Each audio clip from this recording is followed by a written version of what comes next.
السلام علیکم ورحمۃ اللہ وبرکاتہ۔ الحمد للہ رب العالمین والصلاة والسلام علی رسولہ الکریم، اما بعد۔ عزیز طلبہ، جیسا کہ ہم نے تخریج کا جو دوسرا طریقہ ہے، حدیث کے جو متن ہوتے ہیں ان کے ذریعے تخریج کرنا، تو اس کا جو مقدمہ ہوتا ہے کہ اس میں ہمیں فہرست اور تمام چیزوں کی، الفاظ کی، ان تمام چیزوں کی ضرورت پڑتی ہے۔ اس کے مقدمے کا دراسہ ہم نے کل کے درس میں کر لیا ہے۔ تو آج ہم منتقل ہوتے ہیں ڈائریکٹ اس قسم کی طرف یا قسم ثانی کی طرف جو کہ حدیث کے الفاظ جو ہوتے ہیں، حدیث کے جو متن ہوتے ہیں، ان کے ذریعے حدیث کی تخریج کرنا۔ تو جب ہم مصنفین کی کتابوں، جو ان کے مؤلفات ہیں، اس کا دراسہ کرتے ہیں، اس کا جائزہ لیتے ہیں، تو ہمیں پتہ چلتا ہے کہ ہم متن کے ذریعے تخریج دو طریقوں سے کر سکتے ہیں۔ یا وہ کتابیں جو ہمارے لیے متن کے ذریعے تخریج کرنے میں مفید ہوں گی اور مددگار ہوں گی، ان کے لکھے جانے کا دو طریقہ ہے۔ پہلا طریقہ کہ حدیث وہ کتابیں جس کے اندر حدیثوں کو ان کے پہلے لفظ کے اعتبار سے مرتب کیا گیا ہے، من طریق معرفت اول لفظ من متن الحدیث، کہ حدیث کا جو متن ہوتا ہے اس کا جو پہلا لفظ ہوتا ہے اس کی معرفت سے حدیث کی تخریج کرنا۔ جو متن ہوتا ہے، ہر حدیث کے متن کا جو پہلا لفظ ہوتا ہے اس کے ذریعے تخریج کرنا۔ کیسے؟ کیونکہ بہت سارے مصنفین ایسے ہیں جنہوں نے اپنی مصنفات، اپنی مؤلفات کے اندر حدیثوں کو اسی ترتیب پر لکھا ہے، حدیثوں کو اسی ترتیب سے حروف معجم پر مرتب کیا ہے، ان کے پہلے حرف کے اعتبار سے، جیسے الدین والنصیحہ، انما الاعمال بالنیات، تو انما الاعمال اس کو کہاں ذکر کریں گے؟ حروف معجم کے اعتبار سے حرف انما میں، یعنی الف والے میں۔ اس بعد الدین والنصیحہ، یہ حدیث کا پہلا لفظ ہے، اس کو کہاں ذکر کریں گے؟ دال والے میں۔ اسی طریقے سے النکاح من سنتی، اسی طریقے سے یا معاشر الشباب من استطاع منکم الباء، اسی طریقے سے اور جتنی بھی حدیثیں ہیں ان کا جو پہلا لفظ ہوتا ہے، مصنفین ان حدیثوں کو ان کے پہلے لفظ کے اعتبار سے جہاں ان کا مقام حروف تہجی کے اعتبار سے آتا ہے اس کو مرتب کرتے ہوئے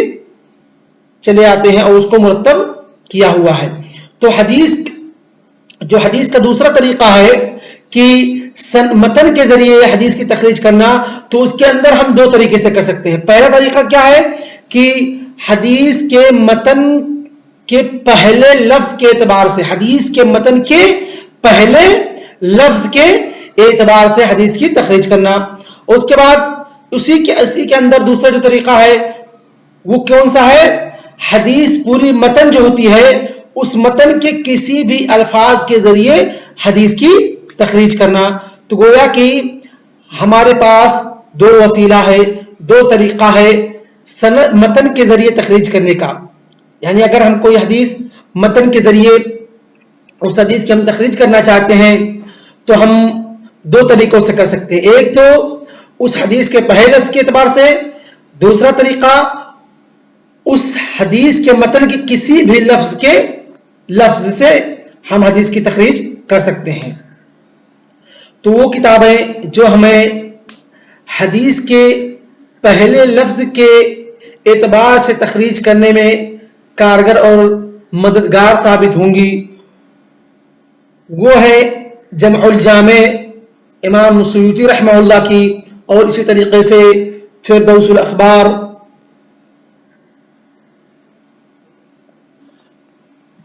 دوسری کتاب کیا ہے؟ فردوس الاخبار ابو الشجاع الدیلمی رحمہ اللہ کی، جن کی وفات 509 ہجری کے اندر ہوئی ہے۔ تو سب سے پہلے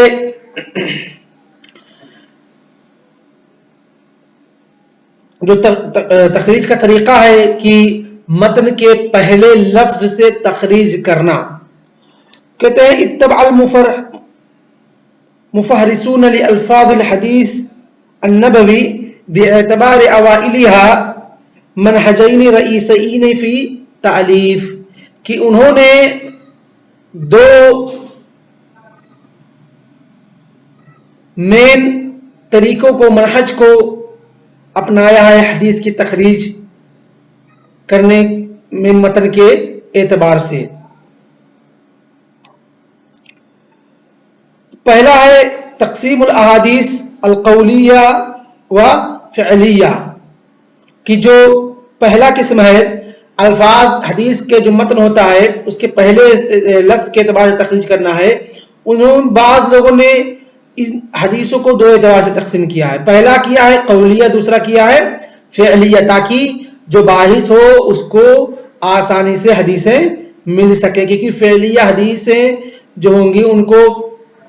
الگ کر دینا اور قولیہ الگ کر دینا، یہ باحث کے لیے، ریسرچر کے لیے، اس کی جب وہ ڈھونڈے گا، جب وہ بحث کرے گا تو اس کے لیے آسانی کے لیے ایسا علماء نے کیا ہے۔ تو کہتے ہیں کہ جو حدیث قولیہ ہیں ان کو حروف معجم کے اعتبار سے حدیث کے پہلے لفظ کو یا متن کے پہلے لفظ کو حروف معجم کے اعتبار سے مصنفین نے مرتب کیا ہے۔ اس کے بعد کیا کرتے ہیں، اس کے بعد حدیث کا ٹکڑا ذکر کرتے ہیں، متن کا ٹکڑا ذکر کرتے ہیں، اس کے بعد کس کس ائمہ نے اپنی کس کس کتاب کے اندر کہاں کہاں پر اس حدیث کو ذکر کیا ہے اس کا رمز پورا لکھتے ہیں، یعنی بخاری، مسلم، ابو داؤد، ترمذی، نسائی، کتاب الایمان، کتاب الطہارہ، کتاب الزینہ، کتاب اللباس، کتاب النکاح، کتاب الاشربہ، کتاب الطعام، کس کتاب التفسیر، کتاب الزکوٰۃ، کتاب الحج، کتاب الصوم، کس کتاب کے اندر کس علماء، کس عالم نے کہاں پر ذکر کیا ہے، ان تمام چیزیں کا ذکر کرتے ہیں۔ اس کے بعد اسم الصحابی، کہ کس صحابی نے اس حدیث کو ذکر کیا ہے اس کا تذکرہ کرتے ہیں۔ لیکن جو حدیثیں فعلیہ ہوتی ہیں ان کو مسانید صحابہ کے اعتبار سے مرتب کیا ہے، جس طریقے سے صحابہ کے مسانید مرتب ہوتے ہیں اسی اعتبار سے اس کو بھی مرتب کیا ہے، اور صحابہ کرام کے نام کو حروف معجم پر مرتب کیا ہے۔ اس کے بعد اس کے اندر جو جس صحابی نے اس فعلی حدیث کو روایت کیا یا حدیث فعلیہ کو روایت کیا ہے اس کا ذکر کرتے ہیں۔ اس کے بعد متن کا ایک ٹکڑا ذکر کرتے ہیں، اس کے بعد من اخرجہ من الائمہ، اور امام میں سے، ائمہ حدیث میں سے، مصنفین کتب میں سے انہوں نے کس کس کتاب کے اندر کہاں کہاں پر اس حدیث کا ذکر کیا ہے اس کو ذکر کرتے ہیں۔ اس کے بعد دوسرا ہے جو متن کے ذریعے جس کی ہم تخریج کر سکتے ہیں حدیث کا ترتیب، یعنی پہلے قول میں، پہلے میں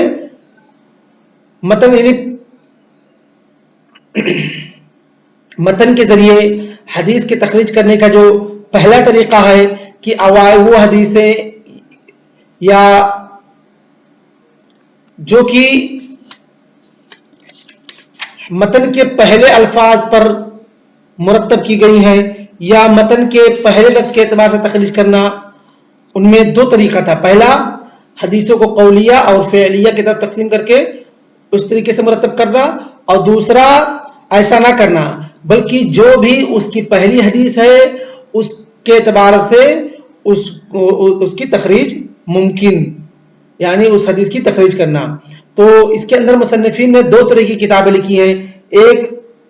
امام سیوطی رحمہ اللہ کی جمع الجامع ہے، جنہوں نے حدیثوں کو، جو پہلا قسم ہے حدیث متن کے پہلے الفاظ کو دے کر تخریج کرنا، اور انہوں نے جو قولیہ و فعلیہ کی طرف تقسیم کی ہے، اس عمل کو امام سیوطی رحمہ اللہ نے اپنی کتاب جمع الجوامع کے اندر ذکر کیا ہے یا اس پر عمل کیے ہیں۔ اور جو اسی کے اندر جو دوسرا طریقہ ہے، خواہ کسی بھی طریقے سے ہو، جو حدیث کا پہلا لفظ ہوگا اسی اعتبار سے حدیث کو مرتب کیا جائے گا تاکہ تخریج کرنے میں آسانی ہو، اور یہ عمل امام ابو الشجاع الدیلمی رحمہ اللہ اپنی کتاب فردوس الاخبار کے اندر کیے ہیں. وہ کیا کرتے ہیں، وہ حدیث اگر لمبی ہے تو اس حدیث کی تقطیع کرتے ہیں، اس حدیث کو یعنی ٹکڑے ٹکڑے میں کرتے ہیں، اور ایسا ٹکڑا کرنا، ایسا تقطیع کرنا جس سے معنی کے اندر خلل واقع نہ ہو، حدیث کے معنی کے اندر کوئی خلل واقع نہ ہو. کہتے ہیں وَأَمَّا الْمَنْهَجُ الْأَوَّلِ، یعنی کہ متن کے اعتبار سے جو تخریج ہے یا تخریج کرنا ہے، اس کا جو پہلا قسم ہے کہ متن کا جو پہلا الفاظ ہوتا ہے اس کے اعتبار سے تخریج کرنا، اور اس میں جو حدیث قولیہ اور فعلیہ کی الگ الگ تقسیم کی ہے امام سیوطی رحمہ اللہ نے، ان کی کتاب کی ہم دراسہ کرنے جا رہے ہیں کہ کس طریقے سے وہ کتاب ہمارے لیے مفید و کارگر ثابت ہو سکتی ہے، کس طرح سے اس کتاب سے ہم استفادہ کر سکتے ہیں حدیث اور حدیث کے جو متن ہوتے ہیں ان کے پہلے الفاظ کو دیکھ کر کے. تو کہتے ہیں یہ طریقہ امام سیوطی رحمہ اللہ نے اپنی کتاب جمع الجوامع کے اندر اختیار کیا ہے. وقال رحمہ اللہ فی مقدمۃ کتابہ هذا کتاب شریف حافل ولباب منیف رافل بجميع الاحاديث الشريفه النبويه كافل قصدت فيه الى استيفاء الاحاديث